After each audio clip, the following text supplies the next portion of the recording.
Wave 5 of the Mario Kart DLC dropped very recently, and I thought, what better way to celebrate this momentous occasion than to rank all of the courses. So we're going to rank them right here, right now. But before we get into that, we have 3 new characters to talk about. We have Petey, Piranha, we have Kamek, and we have Wiggler, and this was pretty cool. I really enjoyed the addition of Wiggler. He's kind of a homie. I loved him in Mario Odyssey, and it's good to see him here. I think Kamek is a huge legacy character, and obviously he's deserved this spot for a while. So again, it's great to see him.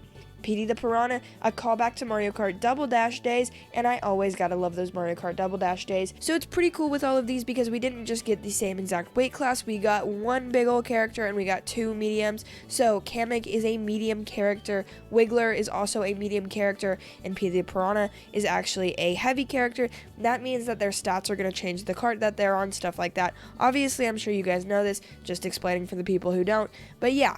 It was a pretty cool roster, all things considered, and I think my favorite one here is Wiggler, just because I feel like that's pretty out of the blue. Plus, when you get that Wiggler on that Wiggler bike, it's pretty iconic. Anyways, let's get into ranking those courses. The first one we start with here is Athens Dash, and this is a pretty decent track, all things considered, in my opinion. I really like the Athens aesthetic. I am a sucker for that Greek god, Greece kind of theme. I love those pillars, love the architecture. I thought this was a very well done city track. I usually don't love the city tracks, and so this one was kind of a shocker for me. I had a very good time with it, so I'm gonna give it a B. I might sing high praise for these, but these are still Mario Kart DLC tracks. They're not quite as finished as the really nice main line Mario Kart tracks, but it's always good to get something new, so I'm not gonna complain. But when I talk them up a lot and throw them in B, talk them up a lot and don't put them in S, don't be surprised. Daisy Cruiser, I also thought was a really fun one. I actually enjoyed Daisy Cruiser a bit more than Athens Dash, I'm going to be completely honest. I just think it was a lot of fun. It was a very, I don't know, like, different course. I loved where you went into that water. I loved how they had those Goombas just chilling on the tubes. I thought it was hysterical.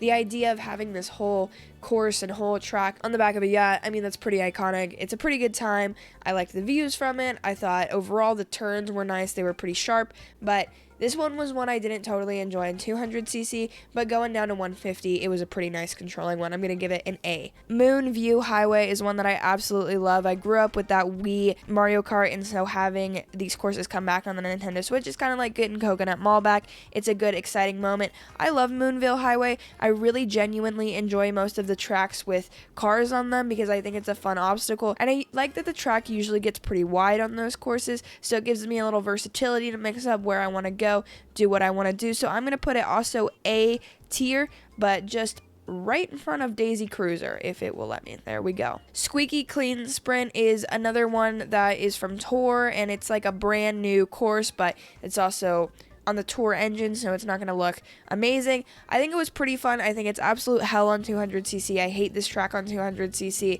I think it's the weakest out of this wave of Mario Kart tracks. I don't think it's the weakest overall. I had a decent time with it. I think it's fun. I think it's an interesting idea, you know, create a whole track out of a bathroom. Kind of fun. There's some cool shortcuts. There's some cool ideas here.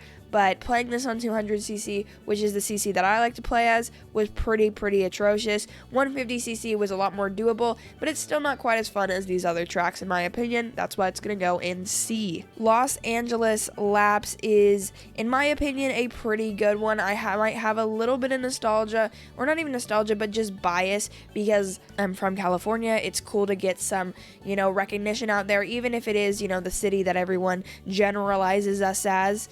But hey, LA's a cool place. This was a pretty cool track. I think it's funny when you look out on the horizon and you look out these mountains and there's just dead, nothing dirt, because that is kind of how the Hollywood mountains are, and it's upsetting.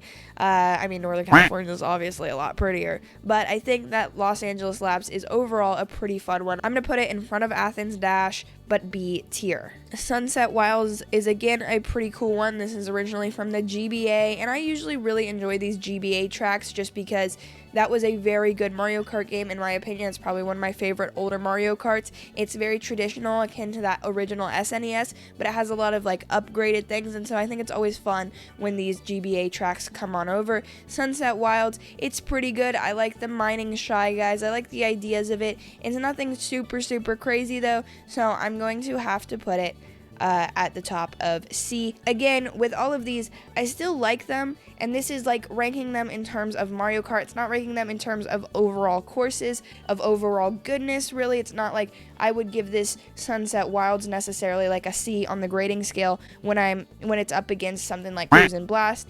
Cruise and Blast is a great game, but these tracks are obviously a bit more quality, really, really fun, and I still loved it. I'm kind of putting these up against each other, up against the entire wave as a whole. So this in Wave 5 is a C tier track, but if this was released in Wave 1, it probably would have been up there with A, with things like Choco Mountain and Coconut Mall. Koopa Cape is an interesting one. This was one that I actually didn't love. I think the turns are a little bit weird on 200cc. Now I know none of these tracks are necessarily designed for 200cc, but some play a lot better, some are more favorable for that style of play, and I love 200cc. That's just how I play this game. I do have some nostalgia for this because it was on the Wii, but even looking past that nostalgia, I think this track is sort of weak. I like the ideas, I like how you go underwater. There's a lot of different changes of scenery, which is pretty interesting, but just because of all those cool things, the turns are still really tight. The just lanes are very, very narrow, and I don't really love narrow lanes. I will say, because of nostalgia, this is probably going to do decently well, and I'm going to put it in B. The last one on this list is Vancouver Velocity, and I think this is a really great city track. Don't worry, it's probably not going to stay in B. We're going to talk about it for a second. I really am over the city tracks. I'm going to be completely honest. I am pretty much done with them because they all feel very, very similar, and they're just a little bit old to me at this point. The thing about Mario Kart is it's amazing because you have these made-up worlds, or you can expand the world of Mario, bring us a new perspective on something, like Waluigi's Pinball, like GBA Snowland, like Shroom Ridge, like Sky Garden. You know, you can expand on that Mario universe, give us a sight from a different area. I will say that it's fun because I don't really play Tour, so it's cool that these are sort of like brand new, but just the realism in them is not my favorite, especially when something like Los Angeles Laps, I like that game because I'm from California. Vancouver Velocity, I'm not from Vancouver. I've never even been to Canada. I do want to go up there. The drinking age there is 19, so I'm down to go party in Vancouver. But until I do so, this one's going to sit at a low B. I know I kind of lied to you guys, but as I was talking about it, I realized that I did decently like this track. Out of all the city tracks, I think these two are now my new favorites comparatively to all the other ones. Of course, all of these tracks are pretty decent, and I'm happy that we're just getting new things in Mario Kart. So don't take this list as biblical. It's just how I feel about the game at this point. That could change, that could differ, but for right now, these are my thoughts. Let me know what you think in the comments below. Remember to subscribe, but before you go, let's talk about just this wave overall. I think it was very, very good. I think it's very cool that we're adding characters and we're getting new things added to Mario Kart. They're rebalancing the game, sort of changing it up, and after 10 years of the same game, however they change it up is definitely welcome in my book. I don't know what you guys think. Let me know in the comments down below. Check out this video over here. It's a banger. It's a vibe. It's a great time. I don't know if that rhymed, but subscribe. Subscribe? I don't think any of that rhymed. Anyways, thanks for watching.